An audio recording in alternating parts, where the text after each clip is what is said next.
Assalamualaikum warahmatullahi wabarakatuh. Nama saya Nina Bonita, NPM 1000603170032. Saya di sini akan mempresentasikan sedikit ringkasan mengenai artikel ilmiah yang saya buat yang berjudul Kajian Pustaka Sistem Penghantaran Etosom untuk senyawa bahan alam yang berkhasiat antioksidan. Metabolit sekunder yang memiliki aktivitas antioksidan berpenetrasi dengan rendah di kulit karena sifatnya yang hidrofilik.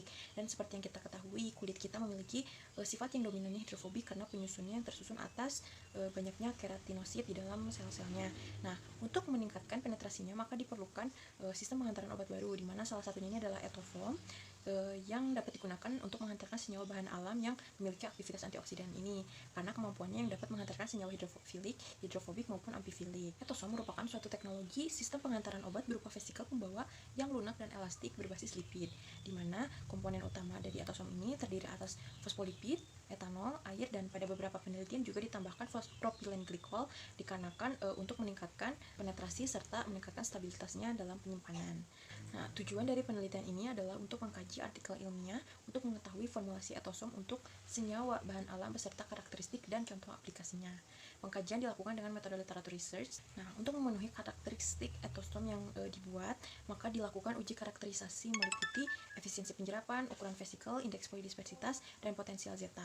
Entrapment efisiensi atau efisiensi penjerapan merupakan salah satu faktor keberhasilan dalam pembuatan vesikel.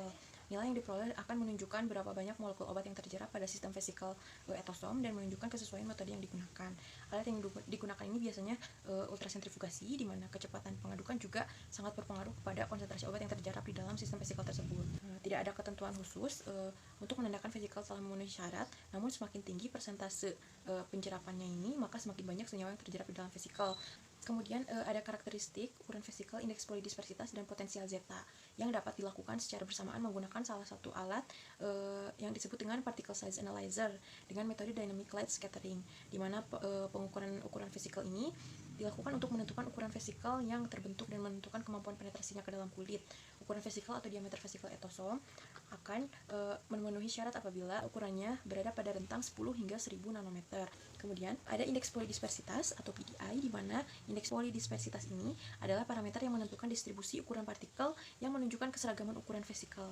Nilai PDI memenuhi syarat apabila kurang dari 0,5, yang berarti distribusi ukuran partikelnya homogen. Apabila lebih dari 0,5 maka berarti ukuran vesikelnya semakin beragam gitu. Nah, kemudian ada juga potensial zeta, di mana potensial zeta adalah parameter yang menunjukkan tingkat kestabilan etosom pada masa penyimpanan. Vesikel memenuhi syarat apabila nilai potensial zetanya lebih dari plus 25 mV atau kurang dari negatif 25 mV, di mana semakin positif atau semakin negatif muatan suatu vesikel, maka kecenderungannya untuk beragregasi akan semakin kecil.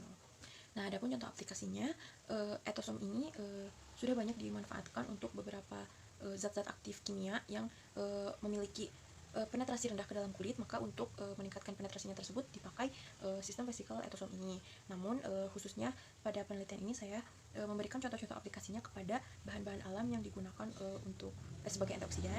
Salah satunya pada penelitian Ramadan et al. Tahun 2018 ini, quercetin yang diformulasikan menjadi etosom dibuat menjadi bentuk sediaan gel transdermal yang mudah diaplikasikan di atas permukaan kulit dan terbukti dapat berpenetrasi dengan baik ke dalam kulit melalui pengujian penetrasi in vitro dengan sel diffusifrance, dan peningkatan bioavailabilitasnya diuji melalui uji in vivo pada tikus jantan. Nah, adapun juga pada penelitian Anwar et al. Tahun 2018 yang memformulasikan ekstrak teh hijau menjadi krim dengan tujuan meningkatkan penetrasinya ke dalam kulit melalui pengujian sel diffusifrance juga. Diketahui ekstrak teh hijau ini mengandung senyawa katekin yang merupakan antioksidan alami dari golongan polifenolat.